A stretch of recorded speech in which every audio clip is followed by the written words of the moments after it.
Assalamu alaikum guys, hope so you're fine and your study is going well. Today's topic of the video is tooth supporting structures और इसको हम PDL भी कहते हैं। इसमें PDL और स्मेंडम के चैप्टर्स जो हैं वो आ जाते हैं। ठीक है, ये दो टॉपिक्स जो है वो आज हम करेंगे।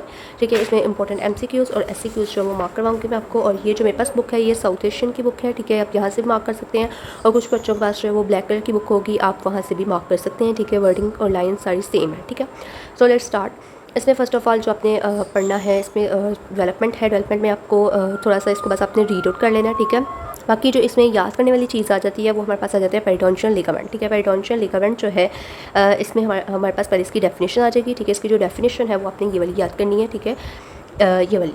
ठीक है, it surrounds the tooth root and connects to the inner wall of the alveolar bone. ठीक है, ये डेफिनेशन आपने याद करनी है। उसके बाद आपकी उसकी जो विड्थ है, स्पेस है, इसका पता होना चाहिए 0.2 मिलीमीटर। ठीक है, और उसके बाद पेरिडोन्शियल स्पेस जो है इसकी वो डिमिनिश करती है अराउंड द टीथ। ठीक है, एंड नॉट इन फंक्शन, ये सारा सिर्फ आपने एक दफ़ा इसको रीड आउट करना है। ठीक है, इसका आपको डेफिनेशन और विड्थ जो है वो पता होनी चाहिए। ठीक है, और ये जो स्टार्ट वाला पॉइंट है ये आपने सिर्फ एक दफ़ा रीड आउट कर लेना। ठीक है, उसके बाद development of the periodontal ligament, इसको भी आपने वैसे एक दफ़ा रीड आउट करना है, इतना याद करने की ज़रूरत नहीं है। ठीक है, मतलब ऐसे क्यों में ये नहीं पूछा जाता। ठीक है, उसके बाद हमारे पास ये वाला जो टेबल बना हुआ है इसको आपने अच्छे तरीके से प्रिपेयर करना है। Structural components of the periodontal ligament की आपको पता होना चाहिए। सेलुलर एलिमेंट्स में कौन कौन से हैं, उसके बाद पेरिडोन्शियल फाइबर्स कौन कौन से हैं, एंड देन ग्राउंड सब्सटेंसेस। ठीक है, ये सारी चीज़ें आपको पता होना चाहिए। ठीक है, उसके बाद ये आपको MCQs में और SCQs में पूछा जा सकता है। ठीक है, उसके बाद देन आ जाता है पेरिडोन्शियल फाइबर्स। पेरिडोन्शियल फाइबर्स की ये सारा आपने याद नहीं करना है, इसमें से कुछ पॉइंट्स हैं, लाइन्स हैं, वो मैं आपको हाईलाइट करवा देती हूँ। वो चीज़ें आपको जो है वो पता होनी चाहिए। ठीक है, पेरिडोन्शियल फाइबर्स जो हैं इनका आपको पहले पता होना चाहिए। इसमें कोलेजनस फाइबर्स हैं, नॉन कोलेजनस प्रोटीन्स वगैरह आ जाती हैं। ठीक है, तो इसमें हमारे पास first of all important elements जो है पेरिडोन्शियल लिगामेंट्स का वो क्या है, प्रिंसिपल फाइबर्स है। ठीक है, प्रिंसिपल फाइबर्स हैं जो कि प्रिंसिपल फाइबर्स जो है वो कोलेजनस होते हैं, कोलेजनस होते हैं। ठीक है, और अरेंज हुए होते हैं इन बंडल्स में। ठीक है, और इनका जो है वो वीवी कोर्स होता है। ये चीज़ आपको पता होनी चाहिए, MCQ पॉइंट ऑफ व्यू से बहुत इंपॉर्टेंट है। ठीक है, उसके बाद इसका जो टर्मिनल पोर्शन होता है उस वो क्या होता है, इंसर्ट हुआ होता है इंटू द सीमेंटम और बोन में। ठीक है, जिसे हम शार्पी फाइबर्स कहते हैं। ठीक है, इसमें शार्पी फाइबर्स होते हैं। ठीक है, उसके बाद इसके वेवी कोर्स होता है इसका। ठीक है, इसकी जो कोलेजनस होती है और टाइप 1 कोलेजन जो है वो इसमें प्रेजेंट होती है। ठीक है, और जो शार्पी फाइबर्स होते हैं वो कैल्सीफाई होते हैं टू सिग्निफिकेंट डिग्री। ठीक है, बस ये आपने इसका याद रखना है कि इसके अंदर शार्पी फाइबर्स जो हैं वो होते हैं। ठीक है, और उसके बाद नॉन कोलेजनस प्रोटीन्स इन्वॉल्व होती हैं। ठीक है, इन द बोन। ठीक है, उसके बाद एंड दे हैव और ये इसमें से अपने प्रोटीन्स जो हैं वो कौन सी होती हैं, ऑस्टियो पोंटिन। ठीक है, एंड बोन सेलो प्रोटीन। ठीक है, ये दो आपने अच्छे तरीके से प्रोटीन्स के नाम जो है वो अच्छे तरीके से याद रखते हैं। ठीक है, उसके बाद हमारे पास आ जाता है कि कोलेजन प्रोटीन्स जो हैं इसके अंदर ग्लाइसिन पुलिन वगैरह होती हैं। ठीक है, ये कोलेजन के बारे में थोड़ा सा बताया हुआ है, इसको आपने जस्ट रीड कर लेना। ठीक है, और ये रिस्पॉन्सिबल होती है for the maintenance of the framework and the tone of the tissue and wide range of the waste वगैरह आ जाती है। ठीक है, ये बस आपने एक बार रीड आउट कर लेना है और ये चीज़ें याद करनी है कि ये मतलब कि फ्रेमवर्क के लिए रिस्पॉन्सिबल होती है, मेंटेन करनी होती है उसको।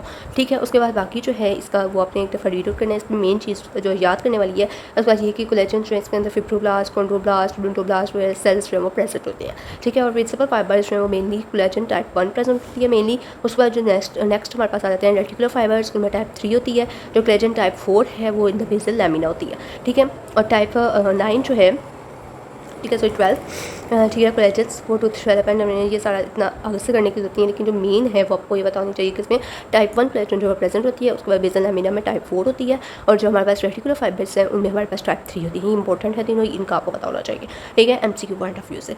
उसके बाद हमारे पास आ जाता है इसके अंदर जो है फाइबर्स होते हैं हमारे पास। ठीक है, यानी कि ग्रुप्स होते हैं। ठीक है, 6 इसमें जो हमारे पास 6 ग्रुप्स आ जाते हैं प्रिंसिपल फाइबर्स में।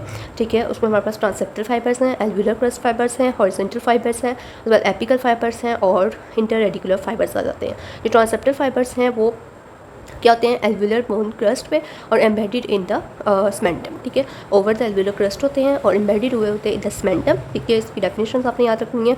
और जो एल्वुलर क्रस्ट फाइबर्स हैं वो ऑब्लिकली आते हैं फ्रॉम द सीमेंटम जिस पे नीचे जंक्शनल एपिथेलियम। ठीक है, और ये फाइबर्स जो है प्रिवेंट करते हैं extrusion of the tooth and resist the lateral tooth movement. ठीक है, ये सारा आपने दफ़ा पढ़ लेना है। ठीक है, उसके बाद हमारे पास मेन इनकी डेफिनेशंस जो है वो आपको पता होनी चाहिए। उसके बाद हॉरिजॉन्टल फाइबर्स जो होते हैं वो एक्सटेंड करते हैं राइट एंगल पे to the long axis of the tooth.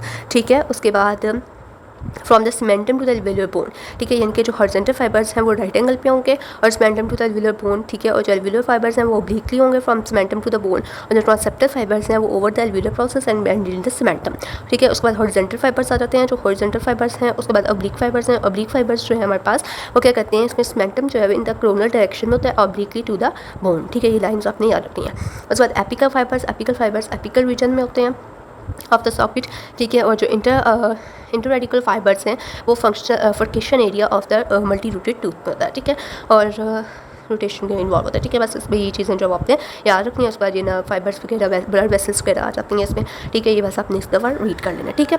उसके बाद देन इसकी जो ये डायग्राम है, ठीक है, ये डायग्राम भी आप एक दफ़ा इसकी देख लेना। उसके बाद देन आ जाता है हमारे पास जो चीज़ आपने याद करनी है SQ पॉइंट ऑफ व्यू से, ठीक है। उसके बाद इन डिफरेंट फाइबर प्लेक्सेस, ठीक है, इनको एक दफ़ा रीड कर लेना, ठीक है, ये सारा बस रीड कर लेना, याद करने की इतना जरूरत नहीं है। उसके बाद सेलुलर एलिमेंट्स, ठीक है, सेलुलर एलिमेंट्स यानी कि इनमें कनेक्टिव टिश्यू सेल्स होते हैं, ठीक है, एपिथेलियल रेस्ट ऑफ ग्लेसिस होती है, डिफेंस सेल्स होते हैं, ठीक है, ये आपको 3 चीज़ें इसकी पता होनी चाहिए, ठीक है, यानी कि जो हमने इधर टेबल में की थी, ठीक है, यही बस तक आप अच्छे तरीके से इसको याद कर लें, ठीक है, और थोड़ा सा डिटेल में बस इसको रीड आउट कर लीजिएगा, ठीक है। उसके बाद ये जो है ये MCQs की लाइन है, ये आपको पता होनी चाहिए, ठीक है, न्यूरोवेस्कुलर मसल्स एलिमेंट्स, ठीक है। उसके बाद हमारे पास ग्लोमेरुलर सब्सटेंसेस में भी जो पीछे लिखा हुआ है बस वही कर ले और इनफ है, और उसको एक दफ़ा रीड आउट कर लेना, ठीक है। ग्लाइकोज ग्लाइकोप्रोटीन होती हैं 70% होती हैं, ठीक है, हाई कॉन्टेंट ऑफ वाटर इसमें इन्वॉल्व होता है। उसके बाद functions of the periodontal ligament, physical functions जो है बहुत इंपॉर्टेंट है, इसी तरह से सीक्वेंस वाइज आपसे पूछे जा सकते हैं SCQ में, इसको आपने अच्छे तरीके से प्रिपेयर करना है, ठीक है, क्वेश्चन को, ठीक है। बाकी सारा जो है टाइम मिले तो आप रीड कर लें, मैसेज करते हैं। उसके बाद देन आपके पास फॉर्मेटिव रिमॉडलिंग फंक्शंस आ जाते हैं। इसमें जो शुरू वाला क्वेश्चन है सिर्फ इसको आप यही याद रखने कि रिमॉडलिंग और फॉर्मेशन में जब वो इन्वॉल्व होता है, रिस्पॉन्स कलर डोमेस्टिकेशन पैराफंक्शन स्पीच वगैरह में जो ये इन्वॉल्व होता है, इसका रोल होता है ज़्यादा, ठीक है। और बेशक आप ये जो टेबल याद करेंगे उसी में ये आपका कवर हो जाएगा, ठीक है।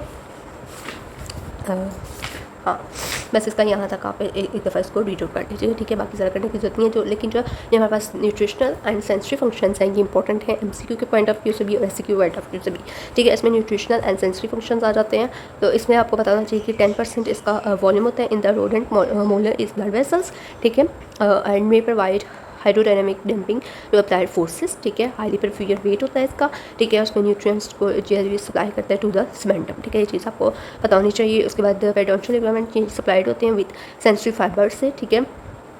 उसके बाद प्रेशर पेन सेंसेशन वगैरह जो है इसमें सारे ये इन्वॉल्व होते हैं। ये जो 4 टाइप्स हैं ये आपको अच्छे तरीके से आनी चाहिए, ये बहुत इंपॉर्टेंट है MCQ SCQ point of view से, तो ये आपने अच्छे तरीके से प्रिपेयर करनी है, ठीक है। उसके बाद हमारे पास रेगुलेशन में जो लास्ट वाली 3 लाइन्स है ये आपको पता होना चाहिए कि एबिलिटी होती है पेरिडोन्शियल लिगामेंट की to synthesise and secrete a wide range of regulatory molecules, ठीक है, essential component in the remodelling and periodontal ligament homeostasis, ठीक है। और उसके बाद सीमेंटम आ जाता है, सीमेंटम मैं आपको नेक्स्ट वीडियो में बताऊँगी, ठीक है। और इसमें से जो इंपॉर्टेंट MCQ SCQ थे मैं आपको बता दिए थे, ठीक है। वैसे पेपर में ज़्यादातर इसके जो फाइबर्स हैं वही पूछे जाते हैं, और जो हमारे पास प्रिंसिपल्स आ जाते हैं वो या किसी सेल के बारे में थोड़ा बहुत पूछ लेते हैं, ठीक है। तो ये आपने अच्छे तरीके से इसको जो प्रिपेयर करना है। वीडियो अच्छी लगे तो जरूर लाइक शेयर और सब्सक्राइब कीजिएगा। थैंक यू सो मच, अल्लाह हाफिज़।